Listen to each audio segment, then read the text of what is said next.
diante dessa realidade que nós estamos vivendo, uma realidade difícil não só para mim ou para você, nem para a nossa cidade, mas um momento difícil para toda a humanidade. Ao pensar nesse festejo, ao escolher temas, em nenhum momento surgiu da minha mente e do meu coração essa realidade de sofrimento, de dor, de lágrimas, em alguns até mesmo desespero. Então, nesse festejo, vamos ter como tema central Maria, modelo de fé e esperança. Nesses tempos difíceis em que estamos vivendo, precisamos juntos reafirmar a nossa fé e a nossa esperança sobre a proteção de nossa padroeira, Nossa Senhora do Perpétuo Socorro. Juntos, vamos reafirmar a nossa fé e a nossa esperança. Eu gosto muito de lembrar quando o Papa Francisco recentemente disse, falando sobre este momento, é juntos que nós vamos superar esse tempo de pandemia. Quando a dor e a tristeza bater a nossa porta, somos convidados, e de uma maneira muito especial, nesse período de novena, ir aos pés daquela que pode vir em nosso socorro, a nossa padroeira, Nossa Senhora do Perpétuo Socorro. Mais do que nunca, nesse período, vamos elevar os nossos olhos ao Senhor, pela intercessão de Nossa Senhora, e pedir que ela venha em nosso socorro. A pandemia do coronavírus está confundindo e assustando centenas de milhões de pessoas. Não fique imaginando que este medo, este susto, abateu só sobre você ou sobre sua família. Milhões de pessoas. Isso não é nenhuma surpresa, nenhuma novidade, que todos nós nos sentimos abalados. Esta crise levanta sérias questões médicas, éticas, logísticas, mas levanta questões adicionais para as pessoas de fé. Vamos deixar a ciência discutir, vamos deixar os políticos discutirem as logísticas, mas nós, acima de tudo, vamos reafirmar, porque somos pessoas de fé e de esperança, que juntos venceremos este momento. Vejamos neste primeiro dia, em que é exatamente o tema sobre o qual nós somos convidados a refletir, a esperança nos leva a vencer as tribulações e obstáculos da vida, como diz Romanos capítulo 5, versículo de 3 a 5. A esperança nos leva a vencer as tribulações. O que fazer? Eu gostaria de colocar alguns pontos muito brevemente. Primeiro, meus caríssimos, nós, eu, você, precisamos resistir ao pânico. O pânico que tomou conta de tantas e tantas pessoas. E por que não dizer eu mesmo, como pastor desta comunidade, algumas vezes me senti assustado. Nós precisamos juntos, uns aos outros, um ao lado do outro, resistir ao pânico. Isso não significa que não haja nenhum motivo para se preocupar, ou que devemos ignorar os bons conselhos dos profissionais, principalmente dos profissionais médicos, dos especialistas em saúde públicas.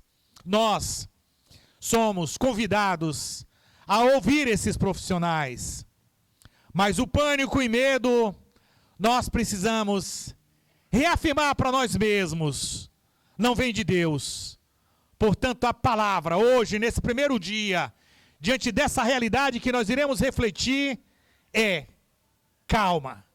Vamos reafirmar a nossa calma, nossa fé e nossa esperança. Não dê créditos, meus caríssimos, a mentiras ou rumores, nem ceda ao pânico. Confie no que os especialistas médicos lhe dizem. Não posso esquecer de dizer, meus caríssimos, que Satanás é chamado o príncipe da mentira.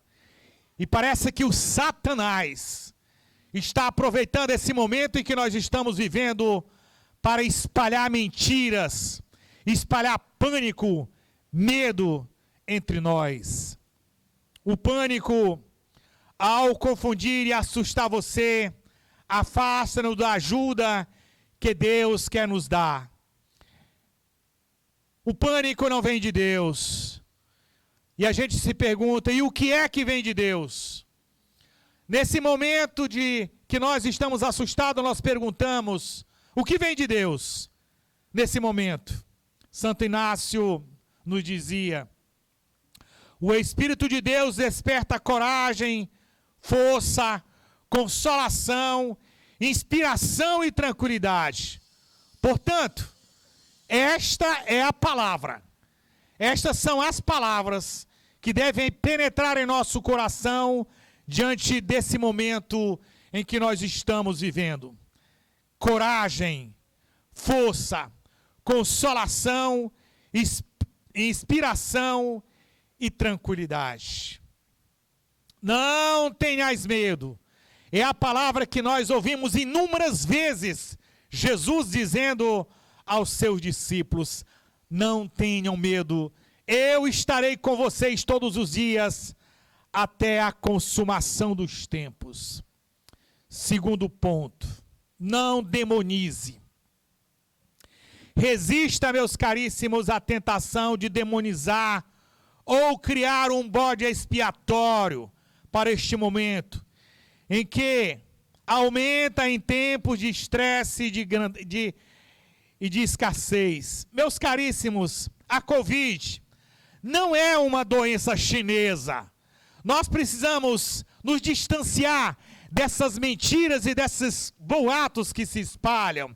Não vamos demonizar o povo chinês. Não é uma doença de estrangeiro. Não é culpa de ninguém. É uma coisa que aconteceu para a humanidade. O Papa dizia, neste momento, antes de nós demonizar quem quer que seja, a pergunta é, o que é que nós estamos aprendendo nesse momento tão difícil que se passa para toda a humanidade? Da mesma forma, as pessoas que são infectadas não têm culpa, não são seus pecados. Lembre-se que Jesus foi perguntado sobre um homem cego, quem pecou para que esse homem nascesse cego? A resposta de Jesus é ninguém. Você pode olhar lá em João, capítulo 9, versículo 2. A doença, meus caríssimos, não é uma punição. Então, não demonize e não odeie aqueles que pegaram a Covid e que se encontram doentes. Muitas coisas foram canceladas por causa do coronavírus e por causa da pandemia. Mas nós não podemos esquecer, o amor não é uma delas. Não vamos também tirar do nosso meio e afastar de nós o nosso amor. Portanto, não vamos demonizar esta doença ou até mesmo aqueles que foram contaminados. Cuide dos doentes. Esta pandemia pode ser um longo fardo. Alguns de nossos amigos, familiares, podem ficar doentes e até mesmo morrer. E nós sabemos que entre nós, pessoas que frequentam essa comunidade, partiram. Faça o que puder. Nós vamos fazer o que puder para ajudar os outros, especialmente os idosos, os deficientes, os pobres, os isolados. E claro, tome as preocupações necessárias. Não seja imprudente e não se arrisque em espalhar doença, mas também não esqueça o dever fundamental de que nós somos cristãos e que somos irmãos um dos outros. Não deixe sua consciência ser infectada também. E aí, meus caros, quando eu digo vamos ficar ao lado, já que nós não podemos visitar aqueles que a gente pode. Eu acho muito bonito a questão das cestas básicas, das iniciativas que nós estamos tendo. Mas olha, pequenas coisas. Quando tem algum dos nossos irmãos, que coisa boa a gente pegar o telefone. O Zap é usado muitas vezes para semear mentira, semear discórdia, fofoca. Por que a gente não usar o Zap só para dizer, meu irmão, como é que você passou a noite? Meu irmão, como é que você amanheceu? Meu irmão, como é que você está? Ah, hoje eu rezei uma Ave Maria por você. Você não imagina o grande consolo, a grande ajuda que nós estamos dando. A Igreja Católica, em todo o mundo, passou por um momento muito difícil. Missas, outros serviços na paróquia foram cancelados por motivos desta pandemia e por ordens que nós recebemos de nossas autoridades eclesiásticas e civil. Essas são medidas prudentes. E por que não dizer necessárias? Voltadas a manter as pessoas saudáveis. Precisamos retirar da nossa mente esse pensamento de fanáticos, esse pensamento de que estão misturando ideologias políticas partidárias com decisões dentro da comunidade. E é com tristeza que nós olhamos essas ideologias querendo penetrar na igreja, e querendo até criticar a igreja por causa das suas decisões. O nosso apoio. A igreja apoia as decisões do governo.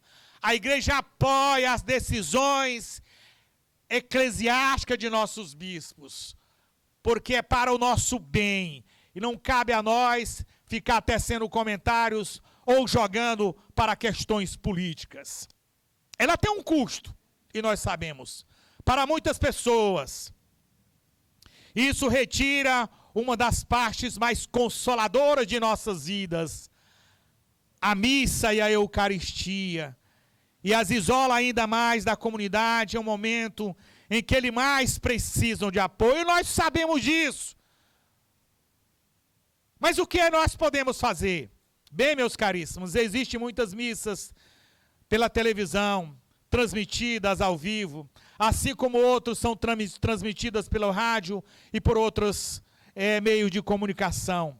Mas, mesmo que você não consiga encontrar uma, você pode rezar no seu isolamento. Ao fazer, lembre-se que você ainda faz parte de uma comunidade. Há também a longa tradição na nossa igreja de fazer uma comunhão espiritual. Quando, caso não possa participar pessoalmente da missa, você se une a Deus em oração.